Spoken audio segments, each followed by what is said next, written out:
ओम तत्सत। ओम श्री परमात्मने नमः। ओम श्री गुरुवे नमः। विद्याधरी का वैराग्य और अपने तथा पति के लिए तत्व ज्ञान का उपदेश देने के हेतु उसकी वशिष्ठ मुनि से प्रार्थना।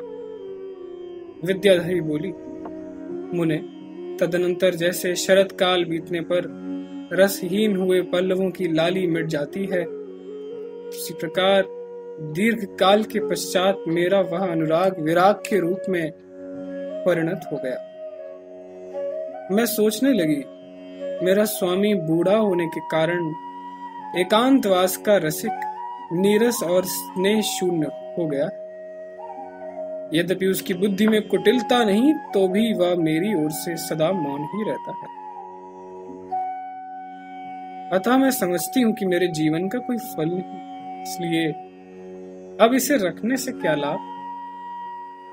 बचपन से ही विधवा हो जाना अच्छा, मर जाना भी अच्छा, अथवा रोगों का आक्रमण तथा दूसरी विपत्तियों का टूट पड़ना भी अच्छा।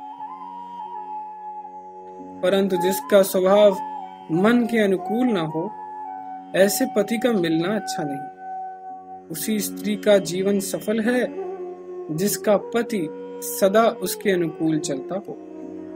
वही धन संपत्ति सार्थक है जिसका साधु पुरुष उपयोग करते हैं, तथा वही बुद्धि, वही साधुता और वही समदर्शिता उत्तम है जो मधुर एवं उदार है। यदि पति और पत्नी एक दूसरे के प्रति पूर्ण अनुराग रखते हो, तो उनके मन को आदि व्याधियां, विपत्ति समूह तथा दुर्भिक्ष लाने वाले उपद्रव भी कष्ट नहीं पहुंचा सकते। जिन स्त्रियों के पति प्रतिकूल स्वभाव वाले हों, अथवा जो स्त्रियां विधवा हो गई हों, उनके लिए फूलों से भरी हुई पुष्प वाटिकाएं तथा नंदनवन की भूमियां भी मरुभूमि के समान दुखद हो जाती।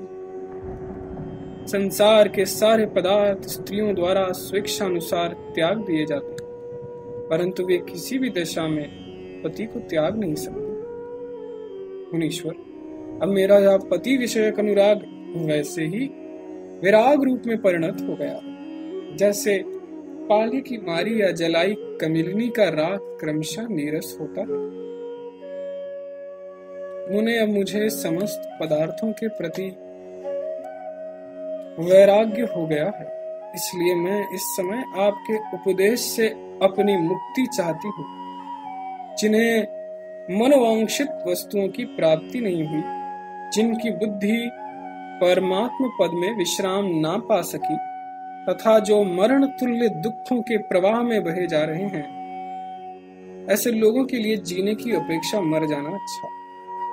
मेरे पतिदेव भी अब मोक्ष पाने के लिए ही दिन रात चेष्टा करते रहते हैं। जैसे राजा किसी राजा की सहायता से दूसरे राजा पर विजय पाने के लिए सचेष्ट होता है, इसी प्रकार मेरे पति भी मन के द्वारा ही मन को जीतने के प्रयत्न में सावधानी के साथ लगे हुए। ब्रह्मन, आप मेरे उन पति का और मेरा भी अज्ञान दूर करने के लिए न्याय युक्त वाणी द्वारा उपदेश देकर आत्म तत्व का ज्ञान कराइए। जब मेरे पति मेरी उपेक्षा करके ही परमात्म तत्व के चिंतन में लग गए, तब वैराग्य ने मेरे लिए संसार की स्थिति में नीरसता पैदा कर दी। मैं संसार की वासना के आवेश से शून्य हूं, इसलिए आकाश में विचरने की शक्ति रूप सिद्धि प्रदान करने वाली खेचरी मुद्रा नामक तीव्र एवं अभीष्ट धारणा को बांधकर सुस्थिर चित्त हो गई। उक्त धारणा के द्वारा आकाश में विचरने की शक्ति पाकर मैंने पुनः दूसरी धारणा का अभ्यास किया, जो सिद्ध पुरुषों का संग एवं उनके साथ संभाषण रूप फल देने वाली। इसलिए आज यहाँ आकर आपके साथ वार्तालाप करने का सौभाग्य प्राप्त कर सकी। तत्पश्चात मैं अपने निवास भूत ब्रह्मांड के पूर्वापर भाग घटित नीचे ऊपर के संपूर्ण आकार को भली भांति देखने की इच्छा से तदाकार भावनामयी धारणा बांधकर स्थित हुई। वह धारणा भी मेरे लिए सिद्ध हो गई। फिर मैं अपने उस ब्रह्मांड के अंदर की सभी वस्तुओं को देखकर जब बाहर निकली तब वह लोकालोक पर्वत की स्थूल शिला मुझे दिखाई दी। मेरे पतिदेव केवल शुद्ध वेदार्थ के एकांत चिंतन में ही लगे रहते। सारी ऐशनाएं दूर हो चुकी। वे ना तो किसी का आना जानते हैं और ना जाना।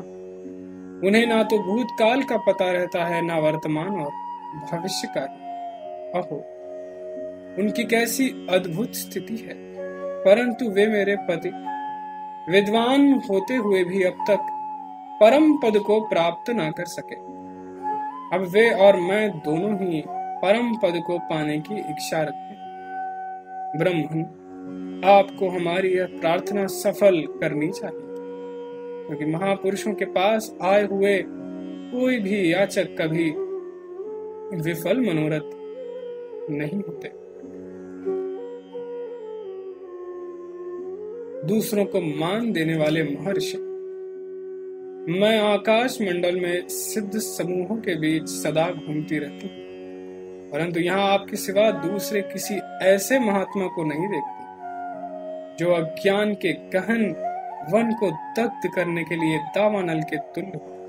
ब्रह्मा, करुणा सागर संत महात्मा कारण ही प्रार्थी जनों की मनोवांछा पूर्ण किया करते। इसलिए आपकी शरण में आई हुई मुझ अबला का आप तिरस्कार न करें। तत्व ज्ञान का उपदेश देकर मुझे और मेरे पति को कृतार्थ करें। ओम तत्सत, ओम तत्सत, ओम तत्सत।